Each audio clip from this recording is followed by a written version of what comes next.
Just এই ঐতিহ্যটাকে ধরে রাখার জন্য আমাদের এই প্ল্যান।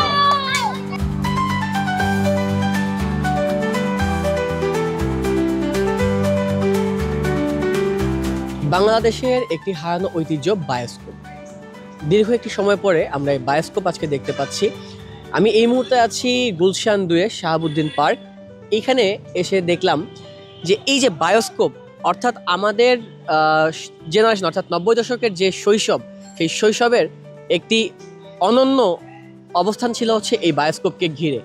যে কোনো উৎসবে মেলার আয়োজন যখন হতো তখন কিন্তু এই বায়োস্কোপটা সেখানে আসতো এবং সেই বায়োস্কোপে গান দেখানো হতো, যে বিভিন্ন ঐতিহ্যগুলো বায়োস্কোপের মধ্যে থেকে যিনি চালনা করতেন তিনি বিভিন্ন গান করতেন, মুখে পুঁথিবিদ্যা বা পুঁথিগত কথা বলতেন, তার ভেতর থেকে কিন্তু তিনি এই বায়োস্কোপটাকে দেখাতেন। এবং বাচ্চাদের যে রঙিন শৈশব, সেই রঙিন শৈশবের একটি অংশ হচ্ছে এই বায়োস্কোপ।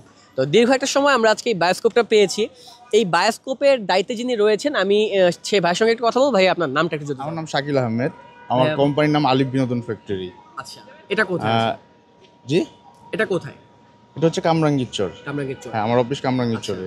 ভাইয়া কত বছর যাবত এই বায়োস্কোপ নিয়ে কাজ করছেন? আমি হচ্ছে আপনার 2013 থেকে আমার আর্নিং শুরু। 2013 থেকে? হ্যাঁ। আচ্ছা, এত পেশা থাকতে এটাকে কেন বেছে নেওয়া? আসলে এটা আনন্দ পাই, বাচ্চাদেরকে দেখাইতে পারি, হ্যাঁ, পুরনো ঐতিহ্যকে তুলে ধরতে পারতেছি, হ্যাঁ, জাস্ট এটাই আর কি। শাহিদ ভাই, আমাদের ভেতর থেকে তো আসলে আমাদের যে ঐতিহ্যগুলো এই মুহূর্তে হারিয়ে যাচ্ছে, হ্যাঁ হ্যাঁ হ্যাঁ, এই ঐতিহ্য ধরে রাখার জন্য কোনো ভর্তুকি দেওয়া লাগে কিনা? না, কেন ভর্তি দিতে হবে কেন? জাস্ট এই ঐতিহ্যটাকে ধরে রাখার জন্য আমাদের এই প্ল্যান, যে আমরা পুরোনো দিন বাচ্চাদের, যারা যখন টিভি ছিল না, হ্যাঁ, গ্রামগঞ্জে, হ্যাঁ, সিনেমা ছিল না, তখন এই বায়োস্কোপ ছিল। এটা প্রথম যাত্রা শুরু করে হিলাল সেন, হ্যাঁ, মানিকগঞ্জের, উনি প্রথম যাত্রা শুরু করে এটা দিয়ে। তো এইগুলো বিবেচনা করে আমরা এই বায়োস্কোপটাকে একটা বিনোদন হিসাবে আমরা তুলে ধরছি বাচ্চাদের কাছে, যে পুরোনো দিনে কি ছিল। হ্যাঁ, কারণ সিনেমা ছিল না, তখন এইটাই সিনেমা ছিল। আচ্ছা, এখন এই বিষয়টা নিয়ে কেমন সাড়া পান সাধারণত? হ্যাঁ, খুব ভালো, খুব ভালো, খুব ভালো। হ্যাঁ, খুব ভালো। এটা সবাই লাইক করে, হ্যাঁ, সবাই পছন্দ করে, বাচ্চারাও খুব আনন্দ পায়। জাস্ট বায়োস্কোপ ওই সময় আমরা দেখতাম যে আমাদের 90 দশকে হচ্ছে বাচ্চারা বেশি এনজয় করতো, কিন্তু এখন আসলে কারা বেশি এনজয় করে? বাচ্চারা এখন আসলে সব বয়সের, কারণ যারা পুরোনো দিনে এগুলো দেখে আসছে তারা তো অনেক দিন গ্যাপ, তারা দেখতে পায় না, তারা এটা দেখলে আরো খুশি হয় যে এটা তো আমরা দেখে আসছি। হ্যাঁ, জাস্ট এগুলো সব মিলে আর কি পারফেক্ট।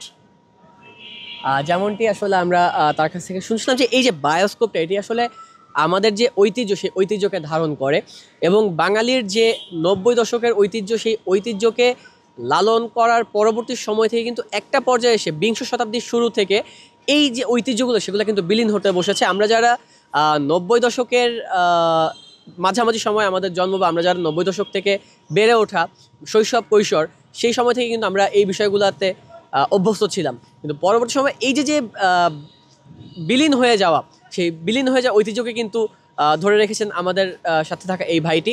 তার জন্য শুভকামনা। এবং এই বায়োস্কোপ সর্ববয়সের মানুষ কিন্তু খুব পছন্দ করে, এটাই আসলে জানানোর ছিল। এবং এই বায়োস্কোপ এমন একটা জিনিস, এটা যেমন অনেক মেসেজ দেয়, আবার তার ভেতর থেকে মনোরঞ্জনও করে। তো আপনাদেরকে জানাতে চেষ্টা করছিলাম এই বায়োস্কোপ নিয়ে, অর্থাৎ আমাদের যে হারিয়ে যাওয়া ঐতিহ্য, সেই হারিয়ে যাওয়া ঐতিহ্য নিয়ে বিভিন্ন তথ্য জানাতে। শাহাবুদ্দিন পার্ক থেকে জহিরুল ইসলাম রাতুল, বাংলা নিউজ 24।